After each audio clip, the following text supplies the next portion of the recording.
Hey friends, I hope this video message finds you all doing really well. We have officially finished our second camping experience with this rig right here behind me, and it's going pretty good.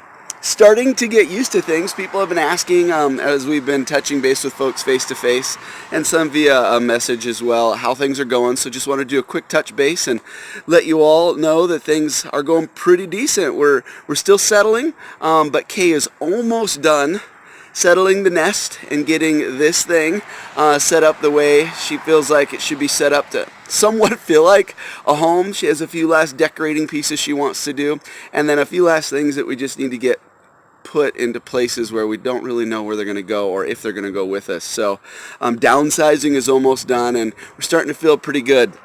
And the camping thing, you know, we really wanted to practice breaking camp, breaking it down, getting back, pulling this thing through. Fortunately for me, both of the campgrounds we went to, I got to do pull-through sites, so I didn't have to back it up until we got here. So last night we stayed in the driveway of some friends who are out of town, and we were helping them with their dogs, and I thought I could just pull into the driveway straight in, but it was too long, or the driveway wasn't long enough, and the camper was too long, and it was too much of an angle. We couldn't get it leveled. So I had to back the thing out, go around the block, and then my first solo attempt at backing this thing up.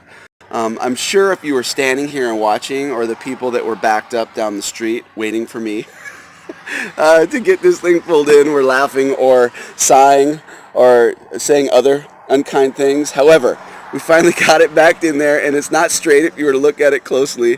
It's actually quite crooked, but I don't care. And I said, we got it in here, and we got the sucker leveled, and so we're good to go. And slowly but surely, I'll build my confidence, but I still have a little bit of anxiety when it comes to pulling this thing, especially when you've never done this before.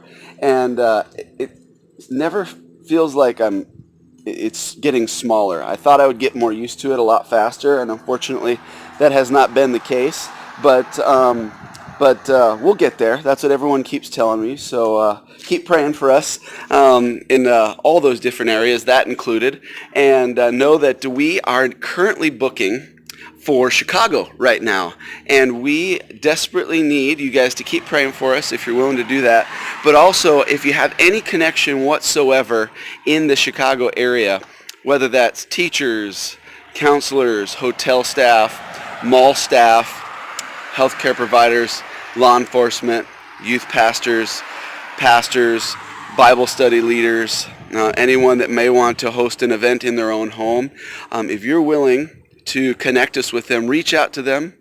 I do a little connection via email or Facebook Messenger and get us connected. We would greatly appreciate that. So Chicago will be in September, October timeframe, and then we're heading down to Richmond, Virginia next. So if you have connections down there, we would greatly appreciate you utilizing that network and helping us out with that.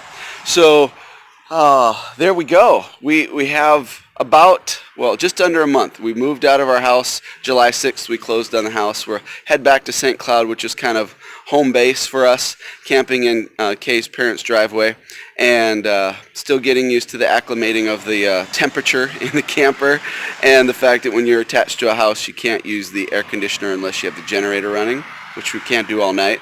So it's a little bit hot going to bed, a little bit sweaty, and waking up. So we'll get used to it, but it definitely is uncomfortable. So that's kind of what we signed up for, but it doesn't make it easier, you know, when you're used to going to bed in a nice air-conditioned house every night, you know, those first world luxuries that we all enjoy. So yeah, thanks for following us and praying for us. We love you guys so much, and we'll talk to you again soon. Bye-bye.